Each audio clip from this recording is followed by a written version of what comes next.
У Глибокім продається півзавод. Такое повідомлення з'явилося на куфрі прикладно месяц тому. Але ці ось тут што купляць? Хто не ў тэме, Куфр – гэта сайт бясплатных авестак, такая беларуская электронная барахолка. І вось на ёй прадаецца цэлае глыбоцкае прадпрыемства. Спіс маёмасці ўпэўнівае, купіць тут можна шмат. А як насамрэч? Пахадзіўшы па тэрыторыі заводу, задаешся пытанне, што ж тут можна купіць за такія грошы? Все уже украдено до нас. Все уже украдено до нас. І тут таксама гэткае ўражанне. Узнікае рытарычнае пытанне, чаму прадпрыемства не прадалі адразу, а чакалі амаль 10 гадоў? Праўда, сайт заводу яшчэ працуе. Ну, виртуально у нас шмат что працуе. IT-краина, что не кажи. Установленное на заводе современное оборудование позволяет выпускать высококачественную продукцию. Высокие вкусовые качества продукции позволяют поддерживать повышенный спрос на нее, написали на сайте заводу. Настолько повышенный попыт, что нават с абсталяваннем пахапали. Правда, глыбоцкае пиво ніколі не вызначалася добрай якасцю і смакам. Тут нават касцёл на этыкетцы не дапамагаў.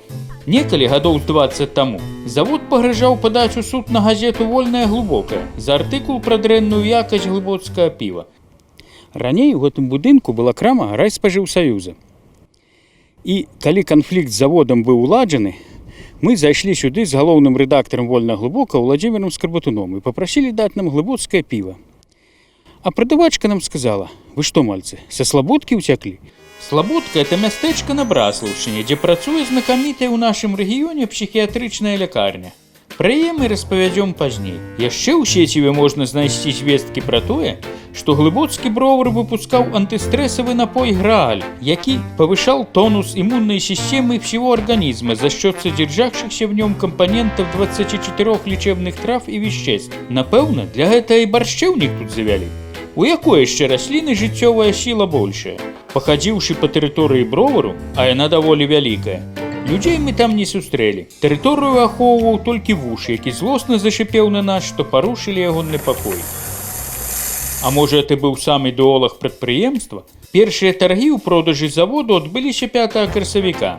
Дакладней не адбыліся. Не знайшлося ахвочых набыць прадпрыемства. А што тут купляць? Хіба толькі воданапорную вежу, якая, дарэчы, яшчэ дзеяць і сімвалізуе той болт, які паклала на гэты завод і ўсю прамысловасць нашае кіраўніцтва. Шмат хто ў краіне хоча пераменаў. Рана ці позна яны наступяць. Вось толькі, каб к таму часу краіна не выглядала так, як гэты завод. Зміцер Лупач, Белсат.